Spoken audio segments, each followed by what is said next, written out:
दुनिया को नई तबाही के लिए तैयार रहना चाहिए। वायरस का अटैक क्या हिल जाएगा देश। चीन की पैथोलॉजी से फिर निकला वायरस क्या सच में है जानलेवा। महाकुंभ की भीड़ में अगर फैल गया वायरस तो क्या होंगे इंतजाम। HMPV यानी कि ह्यूमन मेटान्यूमो वायरस ये अपने नाम से ही बता रहा है इंसान के शरीर पे कैसे प्रहार करेगा। कोरोना वायरस हमारे फेफड़ों को नुकसान पहुंचाता था, लेकिन HMPV एकदम नया है, लेकिन ये भी फेफड़ों पर ही हमला बोलता है। निमोनिया के शिकार बच्चे या बूढ़ों के लिए बेहद खतरनाक। फैलने का तरीका एकदम कोरोना जैसा है। किसी से हाथ मिलाना, किसी के खांसने या छींकने से ये वायरस आप तक भी पहुंच सकता है। यानी लॉकडाउन से पहले मास्क लगाने की प्रक्रिया पे सरकार कभी भी आदेश सुना सकती है। भीड़ भाड़ वाले इलाके में जाने से बचने का आदेश आ सकता है।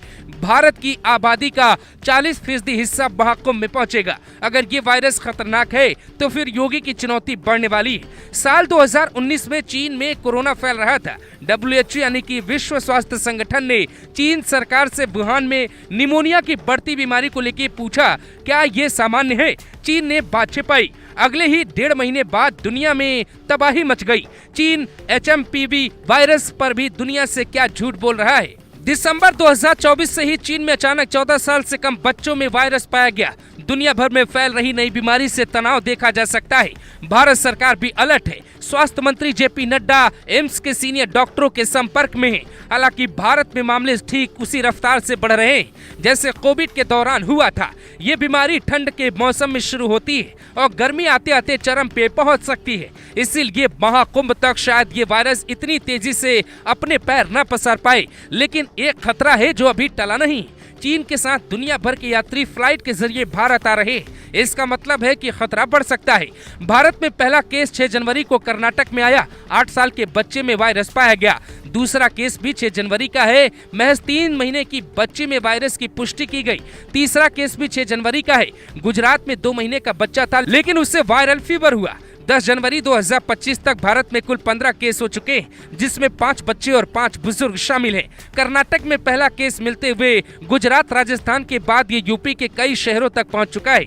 दुनिया भर के विशेषज्ञों का दावा है चीन सरकार कुछ छिपा रही है। कुछ दावा करते हैं कि ये लैब में किसी प्रयोग के दौरान पैदा हुई स्थिति है, यानी बायोलॉजिकल प्लानिंग का हिस्सा भी हो सकता है।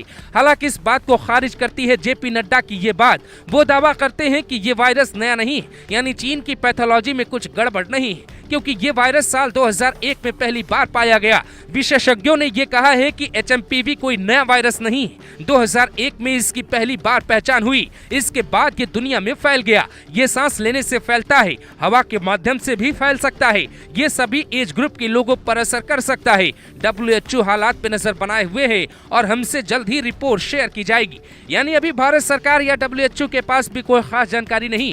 हवाई न्यूज के कारण गलतफहमी बढ़ रही है। सावधानी जरूरी है, लेकिन सच भी जानना जरूरी है। विशेषज्ञ कहते हैं कि ये कोविड जैसा जानलेवा नहीं होगा, क्योंकि जब कोविड आया तो उसकी कोई पहचान दुनिया भर के डॉक्टरों के बीच नहीं थी। हालांकि वैक्सीन तो MHPV की भी नहीं है, लेकिन इसकी पहचान साल 2001 में ही की गई थी। अभी इस वायरस की वजह से भारत में कहीं बहुत की खबर नहीं। इसका रंग रूप कैसा है, कितना खतरनाक हो सकता है, इसकी जानकारी डॉक्टरों के पास अभी पूरी नहीं। सरकार को भी इंतजार है कि जल्द से जल्द WHO की रिपोर्ट आए और उसके बाद किसी निर्णय की तरफ आगे कदम बढ़ाया जाए। ज्यादा सटीक और सच्ची खबरों के लिए आप देख रहे थे ग्लोबल भारत TV। चैनल को सब्सक्राइब कीजिए।